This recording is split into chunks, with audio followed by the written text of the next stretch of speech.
Hate and violence, of course, against Black, brown, immigrant, Jewish, Muslim, LGBTQ communities and others in the United States, this is nothing new.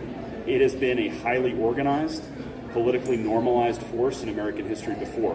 Think of the Klan, for example. It's characterized a lot of American history. But what was recently a threat posed largely by fringe actors has now once again become a highly coordinated, broad-based movement to mainstream and institutionalize hate in our country. And we can't allow that threat to go unchallenged. And we can't go back to the darker parts of our own past. So today we're going to tell you a little bit about how we see this anti-democratic far-right extremist movement. What does it look like? How does it operate? And what are we doing to try to counter it, especially online? What we're calling the anti-democratic far-right extremist movement is comprised of a broad network of overlapping actors, from various violent extremist groups who terrorize individuals, also political groups, political pundits, increasingly entire political parties, pushing extremist policies and rhetoric, augmented by individuals who are highly empowered online to spread hateful ideologies and conspiracies. Together, the ultimate goal of this movement is to transform an increasingly pluralistic, multiracial society into one that is much more authoritarian. And this is the crux of the ideology. An authoritarian society that is built on characteristics of race, of gender identity, of ethnicity, and of culture, or at least someone's interpretation of culture. And much to our horror, we've seen them make a lot of significant strides over the last few years. Think of January 6th, of course. Think of the wave of anti-abortion, anti-women, anti-LGBTQ, anti-education legislation we've seen in state after state across the United States. And while not entirely to blame, social media, unfortunately, in our fragmented information landscape, they've played a very outsized role in this. Human rights and democracy rely on a public sphere that hosts a genuine marketplace of ideas, a genuine exchange of views. And one of the things that platforms have done, intentionally or not, is created a petri dish where hate can really flourish. Influential actors broadcast propaganda to large, captive audiences, essentially unchecked. Social media and search algorithms then further amplify this content, and they send users down rabbit holes inoculated from alternative perspectives. Misinformation and disinformation run rampant and obscure the truth. And it's amplified now by generative AI, which is only to become more of an issue every day. So a healthy democracy just simply can't survive in an environment like this, in this kind of a petri dish. So in addition to spreading mis and disinformation, the platforms are also used to coordinate activity, and this is increasingly a major life-threatening problem. Hate groups recruit new members, organize events, and even fundraise on major platforms, and at the same time, the growing universe of smaller, so-called alt social media platforms like Getter, Gab, and Truth Social, that become extremist incubators and hubs for propaganda, but also for tactical planning, including tactical planning of attacks. And those are less subject to public scrutiny. So in the human rights space, yes, we can decry all this and call for regulation, and we should, and we do. But we've also got to be prepared to roll up our sleeves and take action and develop our own tools. They have their own systems and technologies in place that allow them to grow their movement. We've got to do the same thing, shed light on what's happening and build community around reversing these trends. And so that's really why our extremism program at Human Rights First has been laser focused on this question of stopping the increasing mainstreaming of the extremist movement across American society.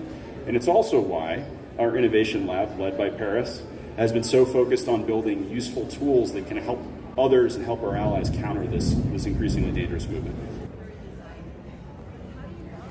I'm going to introduce you guys to some of the tools that we've been developing at the lab over the last couple years. And first up is Raditube. What Raditube does is track the most extreme, radical channels on YouTube and make the content of those videos and the comments thereon searchable.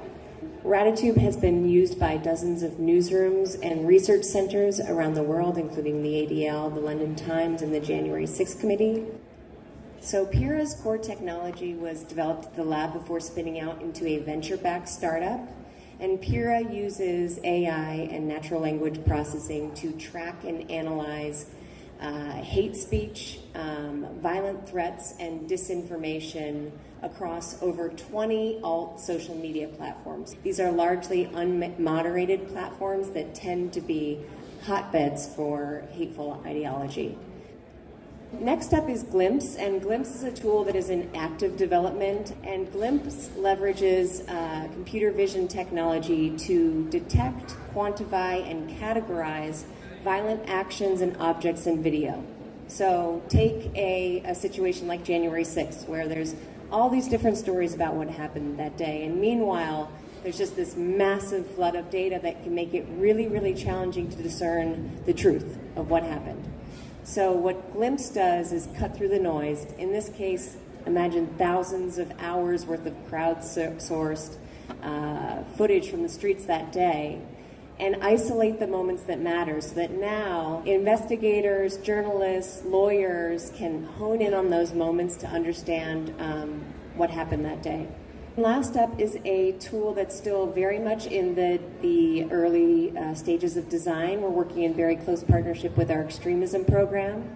And essentially what this tool does is aggregate and map the wave of xenophobic, transphobic, misogynistic, and just all-out racist efforts, activity, and legislation that is kind of taking our country on the state and local level. So what our hope is that a tool like this will give policymakers, advocates, and the public even an idea, a centralized place where they can see what's happening in their backyard so that they can more effectively respond. This is about ultimately reweaving a web of connections that bring neighbor to neighbor, despite our differences and in many ways in celebration. One of the great tragedies to me of this extremist anti-democratic movement's use of mis and disinformation is the way that it takes some of our best impulses and weaponizes them against the very society that we believe we're protecting. Years ago, I served in the U.S. military and have maintained tight connections with many of the people that I serve with. And whatever their views on a range of issues, these are people who believe very, very deeply in protecting American democracy. And some of them turned up on January 6th and attacked the Capitol of the United States, and some of them are now in prison for having done this. Attacked literally the democratic election, not because they hated it, but because they believed they were saving it, because they believed in a lie that had been sold. And it destroyed their lives, and it risks destroying our society. So we're focused on the technology piece, but we're also focused on building opportunities to rebuild purpose and community.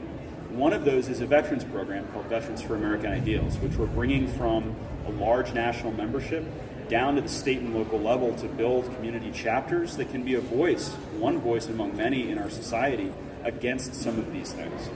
That can take a local community approach to pushing back on some of the things you see in the extreme legislative tracker, right? And that can help knit communities back together around core beliefs and around actual facts and actual knowledge of one another as human beings. We believe every single one of us, individually and collectively, matters. And we matter in community. And so rebuilding that community is so important. If you're a human rights defender in the United States or anywhere around the world, we would sure love to work with you. If you're in the United States and you want to join as an activist and work with us there, by all means, please do. But this is really just an invitation. We develop tools and we develop programs to serve the larger human rights community. That is our fundamental mission, is to empower the skilled to help us solve these problems, be a platform for the skilled to help us do that. All of you in this room fit that definition, so please join us if you feel the movement.